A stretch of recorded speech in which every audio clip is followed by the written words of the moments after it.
Hello, I am President Chester Arthur. Please stay till the end to learn about me and the other presidents in 1881. Okay, hello everybody. My name is Jameson Chase Young and this is Coins and History. Today I'm going over my 1881 Morgan Silver Dollars, Philadelphia 1881 Morgan Silver Dollars. This is obviously a really amazing year in American history. Whole bunch of stuff happened, from Wyatt Earp's shootout at the OK Corral. Billy the Kid got killed. I think Sitting Bull turned himself in 1881. But we'll be talking about the man that you just saw at the beginning and the two other men who were presidents. There were a total of 3 presidents that year. But anyway, these are my 1881 Philadelphias. They're a really special coin for a really special year. Morgan Silver Dollars, this particular year, there was 3 mints minting them, and they minted approximately 25 million coins. There is an unknown number from the New Orleans mint, but yeah, nobody seems to know what number that is. And the Philadelphia mint minted 9,163,000. The Carson City mint minted 296,000, and then San Francisco that year minted 12,760,000. So it's quite a few. It's a pretty common year, but it represents a really amazing year in American history. Obviously, the Morgan Silver, it's a standard Morgan Silver dollar. Its diameter is 38.1 millimeters. Its thickness is 2.4 millimeters.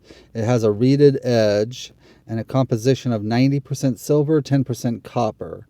Contains around 0.7734 troy ounces of silver. And back in the day, its face value was $1.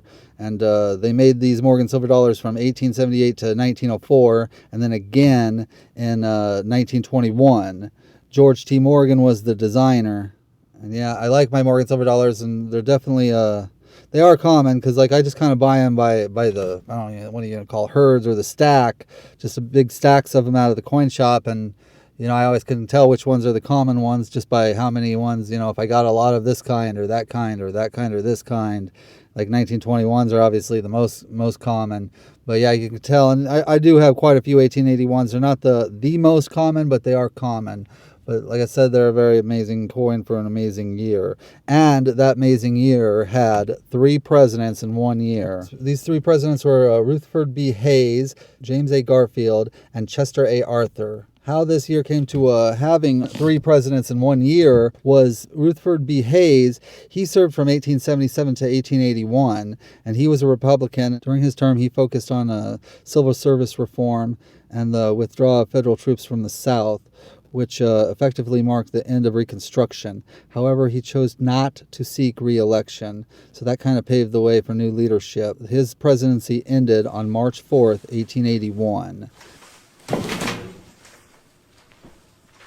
And it was James A. Garfield who was inaugurated as the 20th president after him.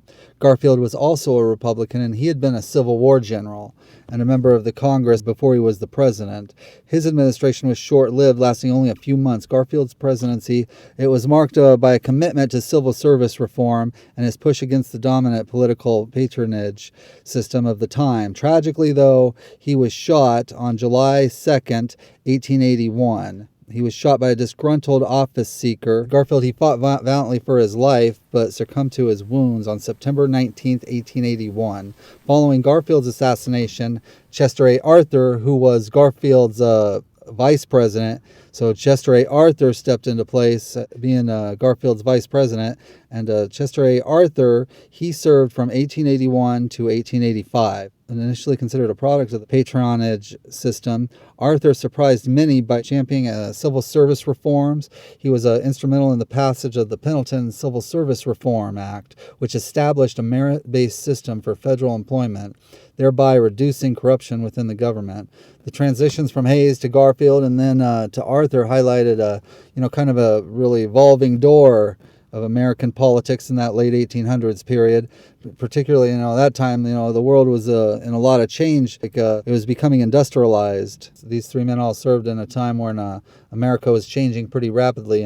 So the world was changing fast, and so were the presidents. They were changing out pretty fast too back in 1881. And that's what was going on back in 1881 when this Morgan Silver Dollar Philadelphia was being minted. I think there's only one other year where we had 3 presidents serve all in one year.